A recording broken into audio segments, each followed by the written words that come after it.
আজ থেকে হচ্ছে প্রবাস জীবন শুরু। আজ থেকে চলে যাবে প্রবাসে। বাংলাদেশে হচ্ছে আর রিজিক নেই, প্রবাসে চলে যাবে। যখন যার রিজিক যেখানে টান দিবে সেখানেই তাকে থাকতে হবে, সেখানেই তাকে যেতে হবে। তো এখানে হচ্ছে আমার ভাই বিদেশে চলে যাবে, তার ব্যাগটা হচ্ছে আমি গুছিয়ে দিচ্ছিলাম। কি কি নিয়ে যাবে, কি কি দেবি, আমরা কি কি কিনেছি, কি কি দেব, সব কিছু হচ্ছে আমরা এখানে গুছিয়ে দিচ্ছি। যেহেতু হচ্ছে ভাই হচ্ছে আমাদের সবার ছোট, আমি হচ্ছে বড়। তা আমি আমার বাসায় প্রায় সময় কিন্তু আসা যাওয়া করতো, আমাকে আসা যাওয়া নিয়ে যাওয়া সব কিছুই কিন্তু করতো। ফোন দিলে কখনোই দ্বিধাবোধ করতো না, আমার বাসায় দৌড়ে চলে আসতো। কিন্তু যখনই চলে যাবে তখনই মনটা অনেক কষ্টে ভরে গেল। যখন কোনো কিছু অসুবিধা সুবিধা থাকতাম, ফোন দিলে দৌড়ে আসতো, ফোনে সবসময় পাইতাম। এখন হচ্ছে আর সেই সুযোগটা থাকবে না, ভাই হচ্ছে চলে যাবে। ভাই আর বোন কতটুক মায়া হয়, কতটুক দয়া হয়। কিন্তু একটা মানুষ যখন চলে যায় তখন হচ্ছে বোঝা যায় যে মানুষটার প্রতি আদৌ কতটুক মায়া, কতটুক দয়া আর কতটুক কষ্ট হয়। যখনই চলে যাচ্ছে তখনই বুঝতে পারছি যে ভাই কতটুক কাজের হয়, কতটুক কিভাবে মায়া হয়। তবে যাই হোক, কী কী নিয়ে যাচ্ছে আমি গুছিয়ে দিচ্ছি, ব্যাগটা সাজিয়ে দিচ্ছি। যেহেতু বিদেশে যাবে, কম হলেও 5-6 মাসের বাজার নিয়ে যেতে হবে। কারণ ওদিকে হচ্ছে কোনো আপন মানুষ নেই, কোনো মা নেই, কোনো ভাই নেই, কোনো বোন নেই। কারো কাছে 10 টাকার জিনিস চাওয়ার মতো কোনো সুযোগ নেই। যখন যেটা জুটবে তখন সেটা খেয়েই থাকতে হবে।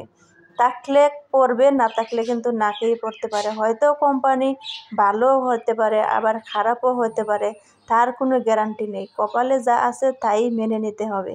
তো সেজন্য আগের থেকেই কম বেশি নিজের সুবিধা অসুবিধা দেখে বাজার সদাই করে নিয়ে যেতে হবে। যেহেতু কম হলেও 6 মাস যেতে ঠেকতে না হয়, কোনো কিছুর অভাব না হয়। কোম্পানি যদি নাও দেয় তারপরেও যদি এখানে নিয়ে যেটা নিয়ে যাবে সেটা নিয়ে যদি থাকতে পারে, কোনো কিছুর প্রয়োজন না হয়। কারণ আমরা যেহেতু ঢাকায় থাকি, যখনই কোনো কিছুর প্রয়োজন হয়, বাংলাদেশ ঢাকা আর হচ্ছে গ্রাম, তারপরে কিন্তু সবসময় অ্যাভেলেবেল সব জিনিস কিন্তু পায় না। আর যেটা এটা যখন বিদেশের দেশ, সেটা তো কোনো প্রশ্নই আসে না। যত কষ্টতেই থাক, কেউ কোনো দিন খবর নিতে পারবে না, দেখতে যেতে পারবে না, কোনো কিছু দিতে পারবে না। তার নাম হচ্ছে দূরপ্রবাস। তবে যাই হোক, প্রবাস জীবনে কম বেশি অনেক সুখ শান্তি সব কিছু মিলিয়ে কিন্তু মানুষের জীবন। তা আমার ব্যাগ গুছানো হয়ে গেছে। আমি এখন রান্নার কাজে চলে যাব। প্রায় যেহেতু চলে যাবে, কি কি রান্না করব। আমার একা হাতে সব কিছু সামলাতে গিয়ে আমার একটু দেরি হয়ে যায়। তো রান্না বান্নার কাজে আমার একটু দেরি হয়ে যাচ্ছে। যেহেতু আমার ভাই ব্যাগটা গুছাতে চাচ্ছিল, তারপরও কিন্তু আমি গুছিয়ে দিলাম। যেহেতু চলে যাবে, ভাই চলে যাবে, পরানটা তো আর মানে না। সেজন্য ভাবলাম যে আমি গুছিয়ে দিই, তারপরে হচ্ছে রান্নার কাজে যাব। তো এখানে হচ্ছে আমি লাউ দিয়ে আর হচ্ছে শোল মাছ রান্না করব। তো হচ্ছে আমার লাউ, এখানে হচ্ছে শোল মাছটা, আর এখানে হচ্ছে চিংড়ি মাছ আর হচ্ছে মূলা দিয়ে আমি হচ্ছে রান্না করব। তো সব কিছুই কিন্তু আমি একে একে করে করে নিচ্ছি, কারণ সময় কিন্তু আমার নেই।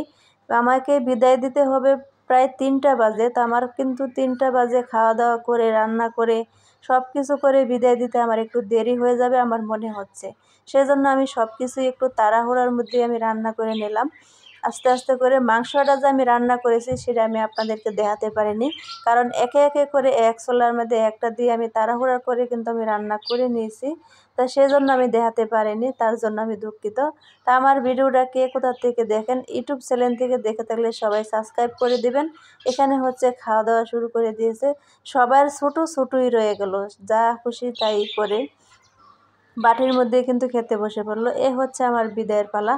আমি হচ্ছে এখন বিদায় দিচ্ছি।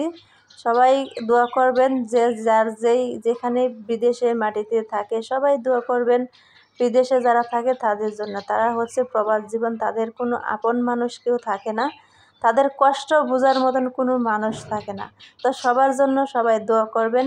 ইউটিউব থেকে যারা ভিডিওটা দেখে থাকবেন তারা সাবস্ক্রাইব করে আমাদের পাশেই থাকবেন। আল্লাহ হাফেজ সবাইকে। সবাই ভিডিওটা কেমন হলো সবাই কমেন্ট করে জানাবেন। আমার পাশে সবাইকে থাকার জন্য ধন্যবাদ। এতক্ষণ ধৈর্য ধরে ভিডিওটা দেখেছেন যারা, সবাইকে অসংখ্য ধন্যবাদ। যারা দেখেননি তাদেরকেও ধন্যবাদ। তো সবাই আমার পাশে থাকবেন। আল্লাহ হাফেজ, টাটা, বাই।